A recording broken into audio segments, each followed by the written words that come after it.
तो फ्रेंड्स, आज की वीडियो में मैं आपको जानकारी देने जा रही हूँ कि अगर आपने कनाडा का विजिटर वीज़ा अप्लाई करना है तो आप अच्छा बैंक स्टेटमेंट कैसे तैयार कर सकते हैं ताकि आपको ईज़िली विजिटर वीज़ा मिल सके।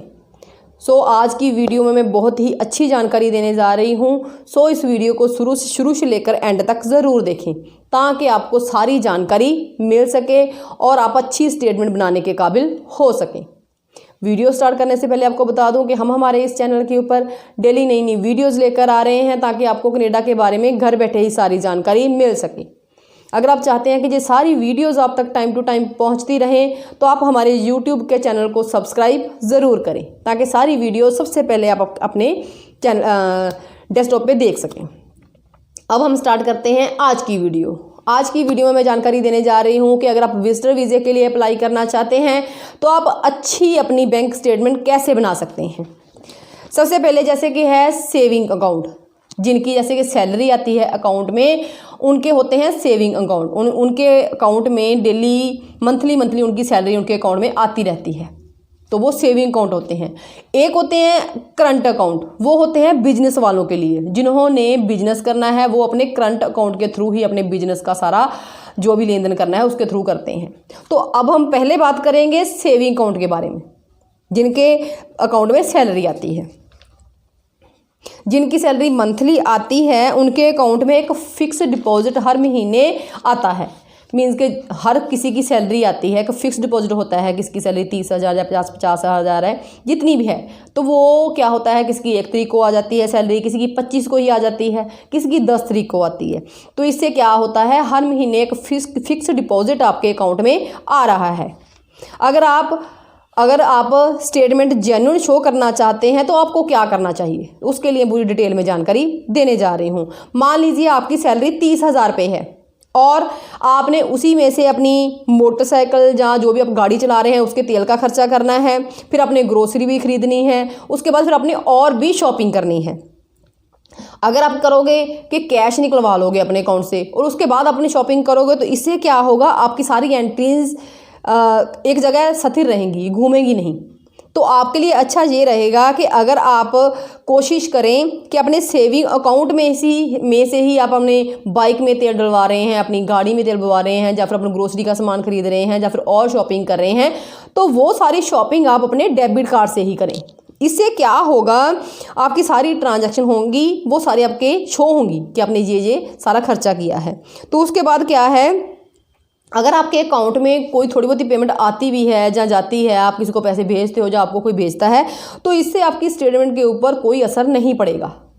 तो आपने क्या करना है, अगर आप सोचते हो कि आपकी बैंक की स्टेटमेंट अच्छी बने तो आपने सारी पेमेंट जो भी चीज़ आपने खरीदनी है अपने डेबिट कार्ड से ही खरीदें। जब से आपने ये सोच लिया कि आपने बैंक स्टेटमेंट बनानी है, उससे पहले ही आपके सेविंग अकाउंट में बैलेंस मेंशन होना ज़रूरी है। वो डिटेल में आपको मैं सारी जानकारी देने जा रही हूँ। मान लीजिए कि जैसे आप सोचते हो कि आपने विजिटर वीज़ा अप्लाई करना है और आपके अकाउंट में 3 लाख रुपया होना ज़रूरी है। आज से 4 महीने बाद आपकी स्टेटमेंट बनेगी। तो मान लीजिए आपकी सैलरी 30,000 है, तो 30,000 में से 10,000 आपका खर्चा हो गया और 20,000 आपके अकाउंट में रहता है। तो 4 महीने की स्टेटमेंट आपने शो करनी है, तो 4 महीने में आप कितने पैसे सेव करोगे, 80,000 रुपया। तो 80,000 रुपया आपके पास आप अपने अकाउंट में शो करोगे जब आप 4 महीने बाद आपकी स्टेटमेंट शो होगी। तो अगर आपने 3 लाख की स्टेटमेंट देनी है तो आपके अकाउंट में 2,20,000 रुपये पहले दिन से ही होने चाहिए और 80,000 आपकी सैलरी के जो हैं वो उसके अंडर आ जाएंगे। तो कितने हो गए आपके, 1 से लेकर 4 महीने बाद आपकी स्टेटमेंट 3 लाख हो जाएगी।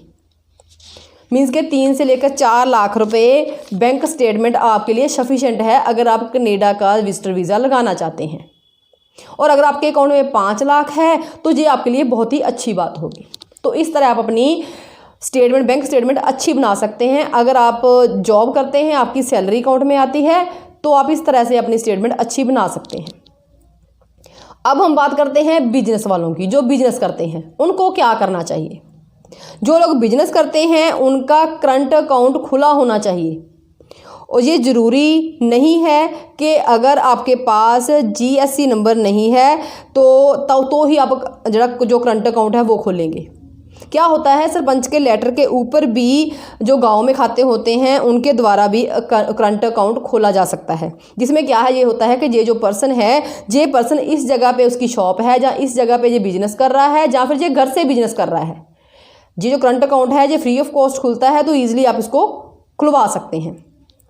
उसके बाद जब आपका करंट अकाउंट खुल जाता है तो उसमें क्या है, आपका जो तो सबसे बड़ा प्रूफ होता है कि ये पर्सन जो है ये बिजनेस करता है। अगर आपका करंट अकाउंट खुला हुआ है, उसमें क्या है, इसके साथ साथ आपकी बिजनेस की रजिस्ट्रेशन होना भी ज़रूरी है। बिजनेस की रजिस्ट्रेशन भी आपको करवानी पड़ेगी। उसके बाद क्या है, करंट अकाउंट में से आप अपनी सारी बिजनेस की ट्रांजैक्शन करोगे। जितनी भी बिजनेस का लेन देन आप कर रहे हो, आपके अकाउंट में पैसे आ रहे हैं, जहाँ आप कुछ चीज़ खरीद रहे हो बिजनेस के लिए, जहाँ आप बेच रहे हो, तो वो सारी ट्रांजैक्शन आपके करंट अकाउंट में से ही की जानी चाहिए। उसके बाद क्या है, करंट अकाउंट में से ही आपने क्या करना है, एक फिक्स अमाउंट 1 या 10 तारीख को अपने सेविंग अकाउंट में ट्रांसफ़र करनी है। ये अमाउंट कितनी होगी ये भी मैं आपको बता देती हूँ। ये अमाउंट उतनी ही होगी जितनी आपने इनकम टैक्स रिटर्न भरी हुई है। अगर आपने इनकम टैक्स जो रिटर्न है वो बिजनेस की भरी हुई है, तो आपकी अदर इनकम के अलावा जो आपकी करंट इनकम है जो बिजनेस से आती है, उसको आप 12 से डिवाइड करोगे, 12 से डिवाइड करोगे। मीन्स के अगर आपकी 4 या 5 लाख रुपए की रिटर्न आपने भरी हुई है, तो आप उसे 12 से डिवाइड करोगे, और ये नियर अबाउट आपकी 40 या 42 हज़ार के करीब होगी। तो ये अमाउंट आप अपने करंट अकाउंट से सेविंग अकाउंट में ट्रांसफ़र करोगे। ये अमाउंट हर महीने आपके सेविंग अकाउंट में ट्रांसफ़र होना ज़रूरी है, और इसी अमाउंट के बीच में से आप अपने घर का खर्चा करोगे। जैसे कि तेल डलवा लिया आपने गाड़ी में या मोटरसाइकिल में, जब आपने ग्रोसरी खरीदी है या घर के लिए शॉपिंग करी है, तो वो सारी शॉपिंग आप अपने सेविंग अकाउंट से करोगे। तो आपके डेबिट कार्ड से करनी है जो आपका सेविंग अकाउंट है। तो मीन्स के इस तरह से आप अपना जो बैंक स्टेटमेंट है उसको अच्छा शो कर सकते हैं। ये सारी ट्रांजैक्शन जो भी अपने घर की करनी है, घर के लिए शॉपिंग वगैरह करनी है, वो आप करोगे सेविंग अकाउंट से, और जो बिजनेस के लिए आपने कोई लेन देन किया है वो आप करोगे करंट अकाउंट से। इस तरह से आपका जो बैंक स्टेटमेंट है अच्छी बन जाएगी अगर आपने विजिटर वीज़ा अप्लाई करना है। अब मैं आपको बताने जा रही हूँ कि आपने कौन कौन सी बातों का ध्यान रखना है। वीज़ा अप्लाई करने से पहले 10 दिन पहले या 1 या 2 महीने पहले आपके अकाउंट में कोई बड़ी अमाउंट जमा नहीं होनी चाहिए कैश में। और अगर कोई बाय चेक, RTGC या NIFT के द्वारा कोई पेमेंट आपको आती है, तो आप अपने कवर लेटर में उसको ज़रूर एक्सप्लेन करोगे, और अगर आपके पास उस पेमेंट का कोई प्रूफ है तो वो भी आप अपने साथ में लगा सकते हैं। तो इस तरह आप अपनी स्टेटमेंट को अच्छा शो कर सकते हैं और अच्छी सी बैंक स्टेटमेंट बना सकते हैं, ताकि आपको ईजिली विजिटर वीज़ा मिल सके। हम चाहते हैं कि हम आपकी हेल्प करें, शायद ये वीडियो काफ़ी लोगों की हेल्प कर सके उनकी अच्छी स्टेटमेंट बनाने के लिए, बैंक स्टेटमेंट। सो अगर आप हमसे बातचीत करना चाहते हैं तो हमसे पीछे दिए नंबर के ऊपर कांटेक्ट कर सकते हैं। और अगर आपको वीडियो अच्छी लगे तो चैनल को सब्सक्राइब ज़रूर करें और वीडियो को लाइक और शेयर ज़रूर करें। Thank you.